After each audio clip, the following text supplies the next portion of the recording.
adik-adik, kita akan mulai ibadah persekutuan anak kita pada hari ini. Kita mau angkat satu pujian, dengar dia panggil nama saya, dengar dia panggil namamu. Dengar dia panggil nama saya, dengar dia panggil namamu. Dengar dia panggil nama saya, juga dia panggil namamu. Ku jawab ya, ya, ya. Ku jawab ya, ya, ya. Ku jawab ya Tuhan, ku jawab ya Tuhan. Ku jawab ya, ya. Satu kali lagi. Dengar dia panggil nama saya, dengar dia panggil namamu. Dengar dia panggil nama saya, juga dia panggil namamu. Ku jawab ya, ya, ya. Ku jawab ya, ya, ya. Ku jawab ya Tuhan, ku jawab ya Tuhan. Ku jawab ya, ya, ya. Sekarang kita mau berdoa, lipat tangannya, tutup matanya, kita berdoa. Tuhan Yesus, terima kasih kami masih boleh beribadah kepada Tuhan pada hari ini. Tuhan, sekarang kami mau beribadah, kiranya Tuhan yang boleh pimpin kami dari awal hingga akhir. Terima kasih Tuhan, hanya di dalam nama Tuhan Yesus kami berdoa. Amin. Selamat siang adik-adik, selamat hari Minggu, waktunya kita beribadah kepada Tuhan. Kita mau mendengarkan kisah tentang Gideon, bagaimana Tuhan Allah menyelamatkan bangsa Israel dari musuhnya, sehingga bangsa Israel boleh melihat kuasa Tuhan yang begitu ajaib. Sekarang kita mau bersatu di dalam doa.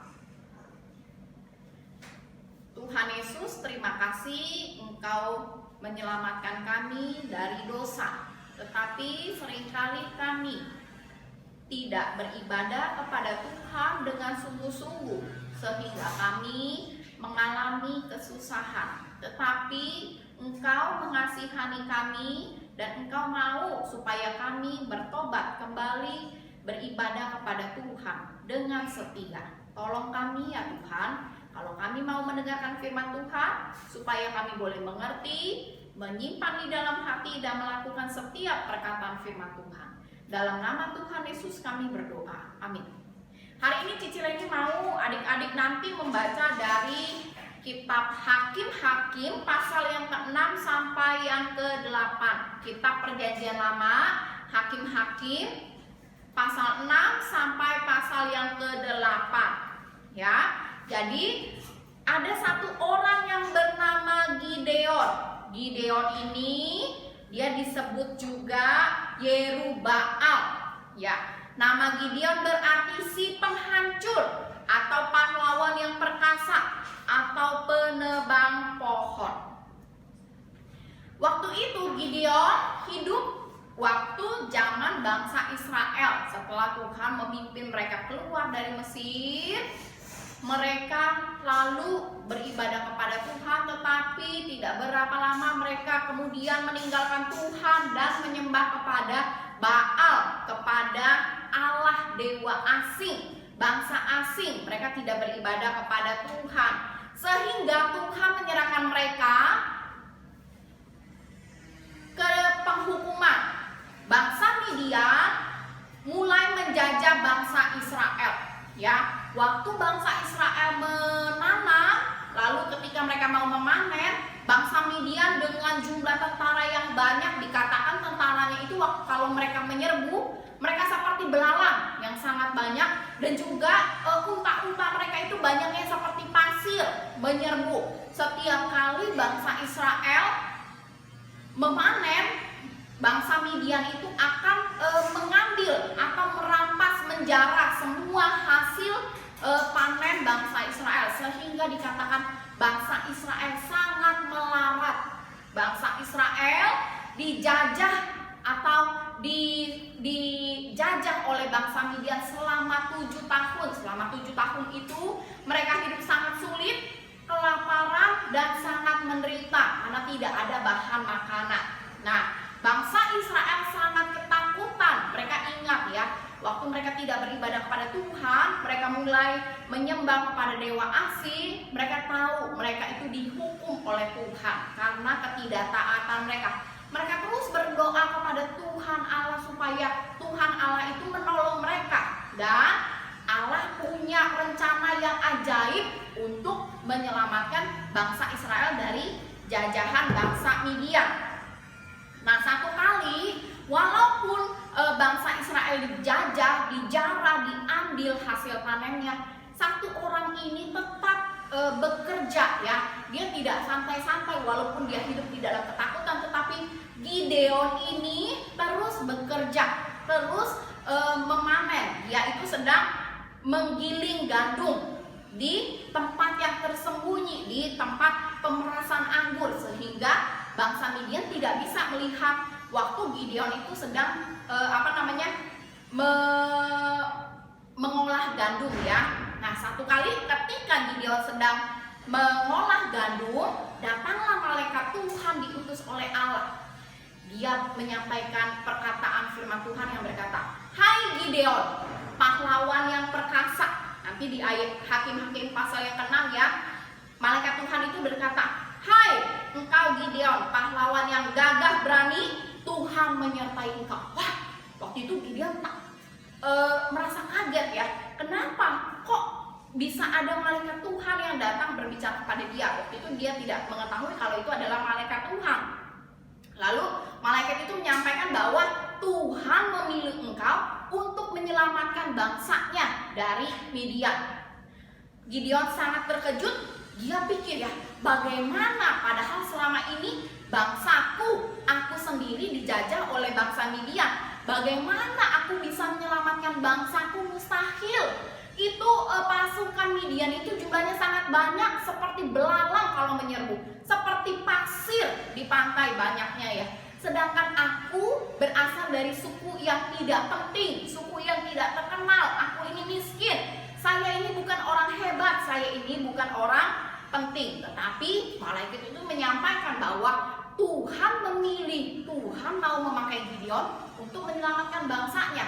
Ya, waktu kita berada di dalam kesulitan, ya kita dapat berdoa kepada Tuhan Allah. Ya, selalu ingat, Gideon juga ingat bahwa papanya, kakeknya bercerita tentang bagaimana Tuhan Allah itu menyelamatkan bangsa Israel dengan cara yang ajaib, mengeluarkan mereka dari tanah Mesir. Ya, Gideon masih ingat cerita itu. Tetapi kenapa ya sekarang kok Tuhan tidak menunjukkan pertolongannya kepadaku dan juga kepada bangsaku? Ternyata Tuhan mau memakai Gideon untuk menyelamatkan bangsanya dengan cara yang ajaib. Ya, kita percaya juga bahwa Tuhan yang sama dari dulu, sekarang, dan sampai selama-lamanya kita punya Allah yang mendengar dan Allah yang menolong kita. Ketika Gideon tahu, Gideon lalu menahan, tunggu dulu ya, jangan pergi dulu ya, aku mau kasih persembahan buat kamu. Lalu dia mulai mengolah seekor kambing, menyiapkan tepung dan juga kuah ya, dia taruh di dalam ini kayak guci begitu. Lalu dia mempersembahkan kepada, tunggu ya, sebentar saya olah ini untuk kamu. Oke, aku tidak akan pergi ya. Lalu setelah dia selesai mengolah, malaikat itu berkata kepada Gideon, Gideon, taruhlah itu makanan yang sudah kamu siapkan, dan juga taruh di atas batu itu dan tuangkan ya sampai batu itu, makanan itu basah. Tuangin aja ke atas batu itu. Lalu dengan tongkatnya malaikat itu menyentuh daging, tepung dan juga makanan yang sudah basah itu, dan kemudian keluarlah api memakan habis apa yang sudah Gideon siapkan. Lalu Gideon begitu takut, dia celaka aku telah melihat malaikat Tuhan. Ternyata yang berbicara kepadaku itu bukan sembarangan orang, bukan bangsa Midian, tetapi itu adalah malaikat Tuhan. Gideon menyadari bahwa dia itu seorang yang berdosa, maka dia takut ya. Dia sampai-sampai malaikat itu, karena tidak biasanya ada orang datang ya, tetapi kalau ada orang yang tiba-tiba bisa melakukan hal yang ajaib, dia menjadi takut ya. Lalu apalagi persembahannya itu dimakan habis. Dia jadi ingat waktu Musa itu ketemu semak yang terbakar ya. Nah, lalu Gideon Lalu malaikat itu berkata bahwa jangan takut karena Tuhan Allah, akulah, kata firman Tuhan berkata kepada Gideon, aku yang menyertai engkau. Tuhan Allah yang menyertai engkau. Engkau Gideon akan memukul kalah orang Midian itu sampai habis. Selama 7 tahun bangsa Israel dijajah oleh bangsa Midian. Selama 7 tahun mereka sangat menderita kesusahan dan kelaparan. Tidak ada yang sanggup menolong mereka, ya. Tetapi demikianlah firman Tuhan disampaikan kepada Gideon bahwa Gideon akan memukul habis bangsa Midian itu. Bagaimana caranya? Wah, ternyata Tuhan itu punya cara yang ajaib yang kita nggak kira-kira. Nah, di tempat Tuhan menerima persembahan Gideon, lalu Gideon mulai membangun mezbah. Karena pada waktu itu, pada zaman itu, bangsa Israel menyembah, tidak lagi beribadah kepada Tuhan Allah, sehingga Tuhan marah kepada bangsa Israel, ya. Tetapi Gideon mau menetapkan kembali bahwa aku mulai saat ini membangun mezbahku, mezbah bagi nama Tuhan, karena Tuhan adalah keselamatan. Nah, Gideon mau memberitahu bahwa aku mau beribadah kembali kepada Tuhan Allah, bukan seperti orang-orang yang menjauh daripada Tuhan, ya. Dia membangun mezbah itu dan mau supaya beribadah kepada Tuhan Allah. Nah, lalu ketika Gideon tahu bahwa seharusnya bangsaku, oleh karena ketidaktaatan bangsaku, ya, menyembah Allah asing, dewa lain, ya, makanya Tuhan menyerahkan mereka untuk dijajah oleh bangsa Midian. Lalu Gideon bersama dengan bujang-bujangnya, pembantu-pembantunya, ya, dia mulai merobohkan itu tiang-tiang berhala yang disembah oleh bangsanya malam hari, ya, karena dia takut. Dia merobohkan semua tiang-tiang berhala untuk menunjukkan bahwa, hei kamu tidak boleh lagi beribadah kepada Tuhan Allah, supaya bangsaku, ya, kembali bertobat dan kembali beribadah kepada Allah. Lalu ketika itu Gideon juga menyampaikan rasa takutnya, kurang percaya, kurang yakin, ya. Gimana ya cara aku supaya Tuhan kok memakai aku untuk menyelamatkan bangsaku dari Midian, bagaimana caranya? Lalu dia mulai berdoa kepada Tuhan Allah. Dia berdoa, Tuhan, kalau Engkau mau memakaiku untuk menyelamatkan bangsaku, aku minta tanda, benar gak sih ini aku yang akan pergi menyelamatkan bangsaku? Lalu begini, ya, aku nanti malam akan taruh guntingan bulu domba. Lalu kalau misalnya biasanya kalau malam hari itu ada embun turun, ya, dari langit membasahi bumi dan membasahi sekitarnya. Aku minta tanda, ya, kalau misalnya guntingan bulu domba itu aku taruh, pagi harinya aku mulai lihat di gunting cuman yang basah terkena embun itu guntingan bulu domba, tetapi di daerah di sekitarnya tidak basah, aku mau nurut. Nah, lalu Tuhan menjawab doa Gideon. Pagi harinya ketika Gideon keluar dari kemahnya, dia mulai ngambil bulu domba itu. Ternyata benar, dia peras itu yang keluar air, ya, dari embun-embun, tetapi tanah di sekitarnya kering. Wah, aneh, ya, kok bisa, ya? Biasanya kalau embun kan nggak mungkin membasahi cuma satu daerah sekitar, ya, pasti semuanya akan kena. Lalu Gideon bilang lagi, berdoa lagi kepada Tuhan, Tuhan, maaf, ya, jangan marah, ya, aku minta satu tanda lagi supaya aku yakin benar. Tuhan juga mau supaya Gideon itu jangan menjadi ragu-ragu, sehingga waktu dia memimpin bangsanya, dia percaya bahwa Tuhan menyertai, ya.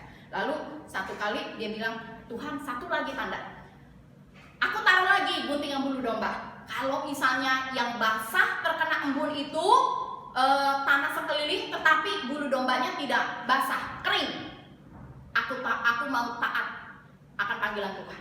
Lalu pagi harinya Tuhan menjawab doa Gideon, ya.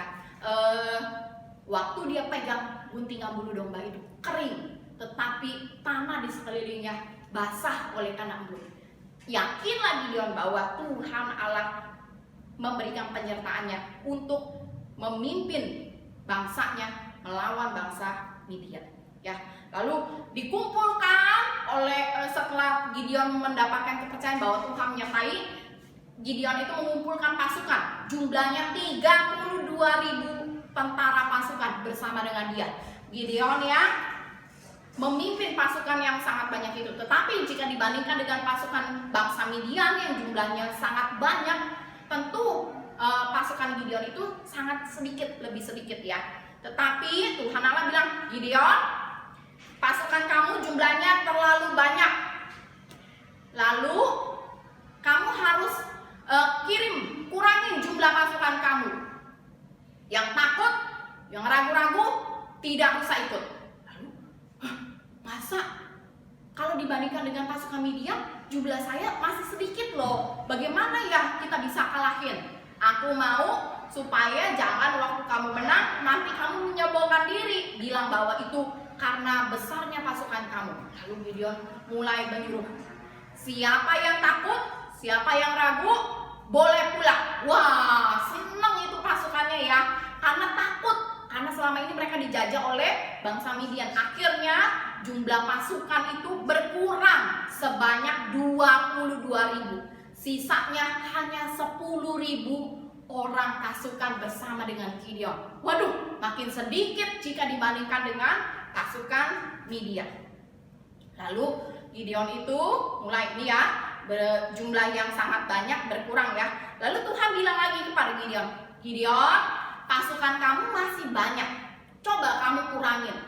Aku memberikan perintah kepada kamu, waktu nanti pasukan kamu minum, siapa yang minumnya nanti waktu minum ya, siapa yang minumnya berlutut di dekat mata air, berlutut seperti anjing, seperti minum ya, dia menjilat ya. Nanti ada juga pasukan kamu yang cara minumnya dia ambil air, berdiri ambil air sambil minum begini. Ada dua, yang berlutut langsung minum dari mata air itu, dan juga ada yang berdiri ngambil dia hirup begitu ya.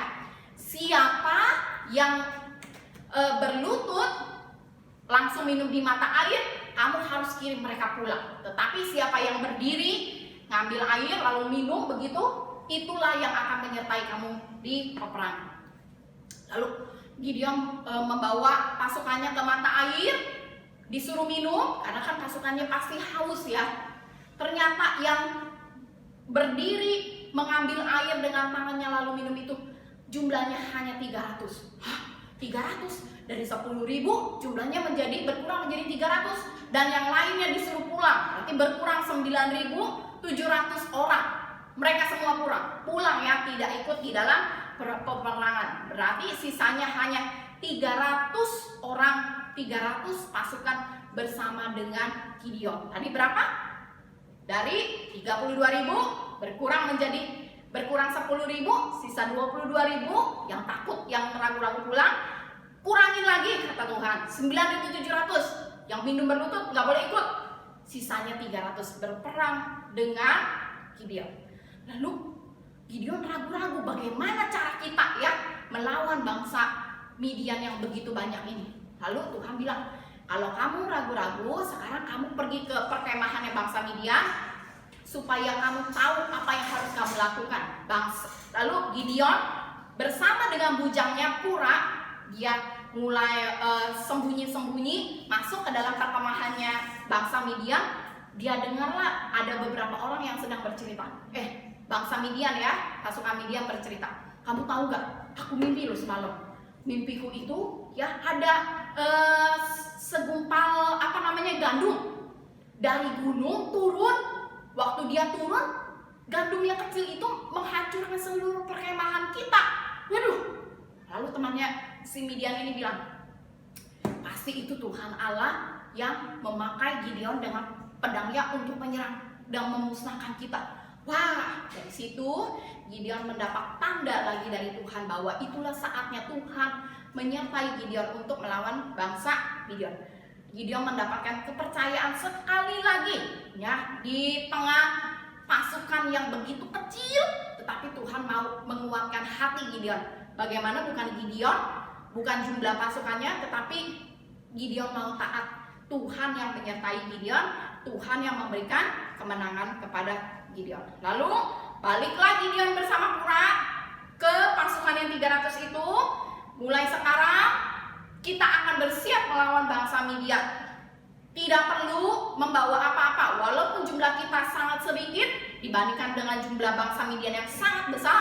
Tetapi ambillah terompet, bejana kosong, dan suluh dalam bejana seperti api ya. Bawa itu. Biasanya kalau orang mau perang bawanya apa? Pedang, bawa segala macam perlengkapan senjata gitu ya. Tetapi enggak. Gideon menyuruh memerintahkan bangsa pasukannya membawa terompet, bejana kosong, dan juga suluh dalam bejana. Dia bagi pasukannya menjadi 100, 300 menjadi 3. Lalu nanti kamu harus ikutin aku ya. Ketika malam hari mereka mulai bersiap-siap untuk menyerang. Nanti waktu kita masuk ke dalam perkemahannya bangsa Midian, kamu harus memecahkan kendi itu. Dan kamu harus menaikkan suluh api itu ya. Dan kamu harus berteriak demi Tuhan dan demi Gideon ya, dengan jumlah yang sedikit, dengan senjata yang sangat aneh gitu ya. Tetapi Tuhan menguatkan Gideon dan pasukannya. Mulailah mereka masuk ke perkemahannya bangsa Midian. Mereka meniup trompet dan mereka menaikkan suluh itu dan mulai memecah-mecahkan kendi ya. Ketika bangsa Midian mendengar bahwa kok ada kayak bunyi itu ya, bunyi pecahan itu dan api, mereka semua dibuat menjadi ketakutan, padahal jumlahnya jauh lebih sedikit gitu ya. Pasukan Midian jauh lebih banyak daripada pasukan itu. Tetapi ketika mereka melihat api dan bejana yang dipecahkan itu, mereka pasukan Midian yang sangat banyak itu menjadi takut dan mereka mulai menusukkan pedangnya ke teman-teman yang lain bangsa Midian ya, sehingga mereka lari kocar-kacir ya, dan mereka berteriak demi Tuhan dan demi Gideon. Demikianlah pada malam itu Tuhan Allah menyertai Gideon dan 300 pasukannya dengan terompet, dengan bejana, dengan kendi, dengan suluh api. Tuhan menyertai Gideon mengalahkan bangsa Midian yang sudah menjajah bangsa Israel ya. Demikianlah Gideon itu adalah manusia biasa yang Tuhan pakai untuk yang Tuhan berikan kemenangan. Bagaimana caranya? Tuhan memakai cara yang ajaib yang Gideon tidak pernah pikirkan. Dengan jumlah tentara yang sedikit, tetapi Gideon percaya bahwa Tuhan menyertai orang-orang yang berharap kepada Tuhan ya. Demikianlah Tuhan memberikan pada zaman Gideon, setelah Gideon mengalahkan bangsa Midian itu, setelah mereka dijajah 7 tahun, Tuhan memberikan bangsa Israel aman, tidak dijajah selama 40 tahun ya. Gideon mengingatkan kembali bahwa ayo kita kembali bertobat, beribadah kepada Tuhan, supaya jangan kita mendapatkan kesusahan oleh karena ketidaktaatan kita. Ayo kita kembali beribadah kepada Tuhan. Lalu mereka mau mengangkat Gideon menjadi raja. Bukan aku yang memberi kamu kemenangan, bukan aku yang memberi kamu aman, bukan aku yang melepaskan kamu dari penderitaan, tetapi Tuhan Allah yang sudah membebaskan kita. Adik-adik cicil ini mau mengingatkan supaya kita boleh kembali. Sekarang kan lagi zaman susah sekali ya, lagi zaman menderita sekali. Mari kita berdoa, mari kita ingetin lagi pada mama, papa, supaya kita, ayo mama, papa, kita beribadah kepada Tuhan, meminta Tuhan menolong kita ya. Mari kita berdoa. Tuhan, Engkaulah yang memberikan keamanan, Tuhan, Engkaulah yang memberikan keselamatan, Tuhan, Engkaulah yang menolong kami dengan cara yang ajaib. Ampuni kami jikalau kami seringkali tidak beribadah kepada Tuhan dengan sungguh-sungguh. Ampuni kami jikalau seringkali kami tidak lagi memanggil nama Tuhan, melupakan Tuhan, meninggalkan Tuhan, sehingga kami tinggal sangat susah dan sangat menderita. Biarlah kami boleh bertobat dan kembali kepada Tuhan. Biarlah kami ingat bahwa Tuhanlah yang memberikan keselamatan dan Tuhanlah yang memberikan keamanan. Biarlah kami boleh memuji Tuhan selama-lamanya, walaupun kami tidak bisa beribadah pada Tuhan sekarang ini. Tapi dimanapun Tuhan mau supaya kami memuji nama Tuhan, memanggil nama Tuhan, dan mengingat selalu kepada Allah keselamatan kami. Dalam nama Tuhan Yesus kami berdoa. Amin.